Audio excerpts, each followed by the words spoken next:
Hey everyone, so first off, if you're just here for the streaming schedule, streams will be on Fridays at around 8:30 my time. That is around the time where my videos normally go up. It's about in the middle of them.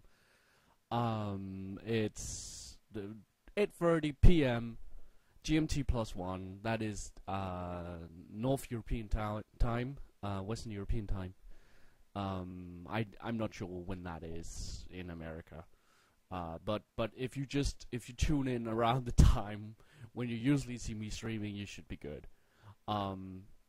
Honestly, follow me on Twitter, cause my Twitter will automatically update whenever I go online. And it will also be a good outlet for me to tell you when I haven't been able to stream, or if I have to already do streams on Thursday or have to move them to Saturday. So please follow me on Twitter at Ankford YT, and that will basically like update you whenever new videos go up, whenever streams go on, and whether they're on Twitch or YouTube. Which yes, I am going to be streaming on Twitch again. I'm looking into making it work so I can stream on both Twitch and YouTube again for consoles, which I have otherwise been doing for PC games. So look forward to that. If you prefer Twitch, I will be returning to Twitch very soon.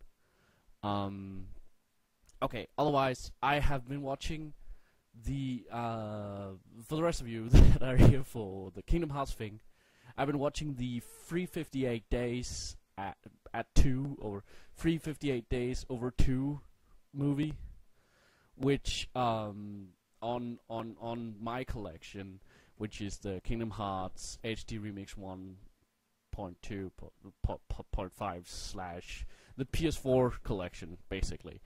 I have been watching that movie, and it felt very pointless. I know it originally came out as a game, and it's supposed to give you context for what Roxas and Axel were doing, what their friendship is built on, and give you context for the sadness, oh, the sweet man pain of Axel finally giving himself up in Kingdom Hearts 2. And that's nice, but honestly, and I know the image is flickering right now for some reason. I don't know why. I guess it's just because my webcam is fucking broken. It felt very pointless. It felt like the only real like thing it gives you context for is that sweet action scene you can unlock in Kingdom Hearts 1. The whole scene with the two cloaked figures fighting on the side of the building turns out to be Riku, who has to have his eyes bind because otherwise the darkness within him will take over. And of course he, at the end, ends up taking off that bind, and that is why he looks like Ansem's, Xehanort's, Heartless in the beginning of Kingdom Hearts 2. It also introduces this completely pointless character, cute character, but completely pointless character named Sion, who is working with getting Sora's memories implanted into her, and like has to at the same time assert her own identity, even though everybody only considers her a puppet. And it feels like, first off, it feels like that should have been Roxas' story, because Roxas is just kind of there now. Roxas is just kind of an extra character who is slowly losing his powers, because that's apparently how Sion works. And Axel, it honestly, adding Sion, as cute as the character is and as cool as it is that we're getting more female Keyblade wielders, which I think is great.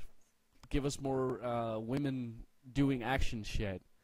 That's great, Japan. Please get on board with that. But oh my god, is she pointless? She's what? She's a puppet created from Sora's memories in order to be like a stand-in for Roxas if they ever lose him.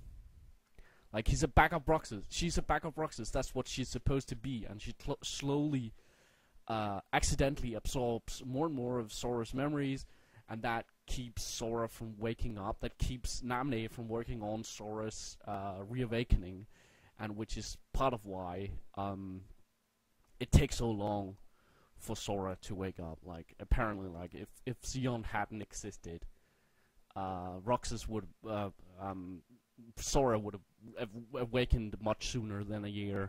But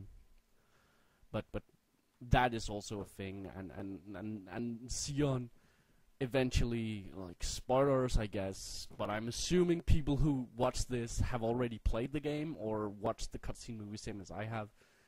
Xeon eventually decides to give up her life because the greater good, and everybody forgets she even existed, and that leads to the fight between Roxas and Riku, which, okay, we get context for that fight, but the context for that fight turns out to be completely pointless. The fight turns out to be completely pointless, and what we thought was cool set up for, like, this dark universe with Keyblade wielders, where Riku is working and shit, like, turns out to not even exist. Obviously, like, as a KH2 player, I already know that, but, like, I can only imagine, like, playing 358 days after 1 before playing 2, and then finding it out that way, and it is really a shame.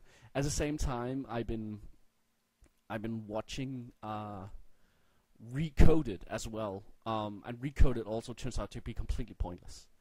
Recoded ties into the ending of Kingdom Hearts 2, which has Sora receive a letter from Mickey, and basically everything that happens in Recoded is that letter, and it is yet another just like Chain of Memories. It's just another reason for Square Enix to use the scenes from Kingdom Hearts 1, use the characters from Season 1. It's like a retread. It's like a flashback episode. It's like a friend of mine, Jazz, called it a flashback episode. Like, it's a filler. It's a filler game. And 358 days, sure, it fills in, like, okay, that's what that cutscene meant.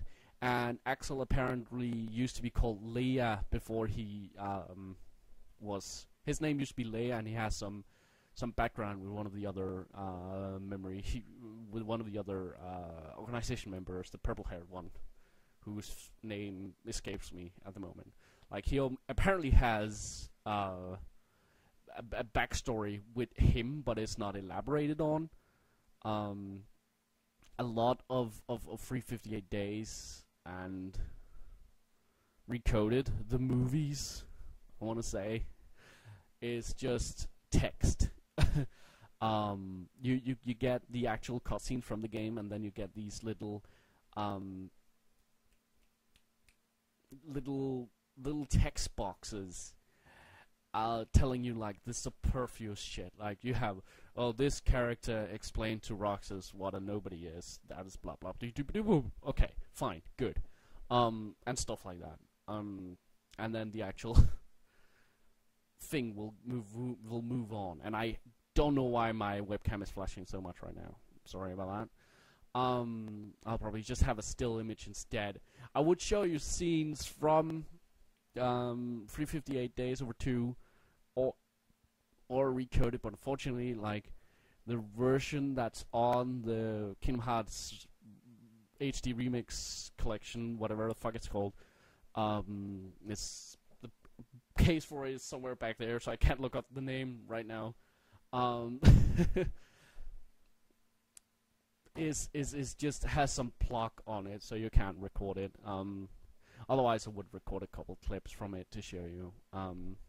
I also looked up the story for Chain of Memories. It is yet another just retelling of Kingdom Hearts 1. It has a little bit of story about the Castle Oblivion being very important to the story. But what Castle Oblivion is kind of elaborated apparently on in of Birth Before Sleep or whatever, Birth by Sleep, which I haven't played. Please don't spoil that one. But Castle Oblivion apparently ties into that, and it has this little story about certain members of the organization, which you also learn in 358 days over 2, wanting to create their own organization, or wanting to take over the organizations, or whatever, instead of Semnis, because they're very powerful. They're almost as powerful as Semnis. And of course, as we know, in Chain of Memories, Sora wins. Sora beats up the guys, and they're nobody, so they go into nobody space, or whatever you want to call it. They cease to exist. Except Axel, who was working for the organization in secret all the time, and was just there to stop that civil war from happening. It's like, it feels important. That's the problem, because the problem with this series is it makes shit feel more important than it actually is, because it has this habit, this terrible habit of like giving shit loads of importance, and then like to the actual like events of the story, like it doesn't actually matter that much, except give you more characterization for certain characters. Like, yeah, the events of Chain of Memories are basically forgotten by Sora and friends anyway, so fuck it. I kind of feel like if you're making up characters like Sion, or you're making up events like Chain of Memories, and they end up just getting forgotten by the main characters, or not just being a retelling of the first game, like recoded, then it doesn't matter. It really doesn't matter. It gives you a little bit more context, but like you really have to pluck it out. And if you really care about backstory for certain characters, sure, gives you a little bit more of that, but how much do you really need to know to understand what goes on in Kingdom Hearts 2? I recently played Kingdom Hearts 2 without having played Chain of Memories, and I understood it just fine. So this idea that Kingdom Hearts has just gotten this reputation of being really deep and getting really like complicated, and really like the only complicated thing about Kingdom Hearts is getting a copy of each game. That is basically it. Like, story-wise, it's really straightforward if you've just been paying attention. The only complicated thing is getting a copy of each game. Like, I guess Chain of Memories kind of explains who Roxas is and what nobody is, but you kind of learn all that in Roxas's part of Kingdom Hearts 2 anyway. And by the end of Kingdom Hearts 2, okay, you could just accept, okay, Roxas is Sora's nobody, and he apparently has a past with this character named Axel. What else do you really need to know, unless you're really curious about it? Like, 358 days, it could have been a really good story. If they had removed Sion, again, I applaud them adding a female Keyblade wielder, but had they removed Sion and basically given her character arc to Roxas, I'm sorry this has turned into a ramble, it would have been so much better, and it also would have made more sense, and the story would probably also have been a lot shorter, so maybe that's why they didn't decide to do that.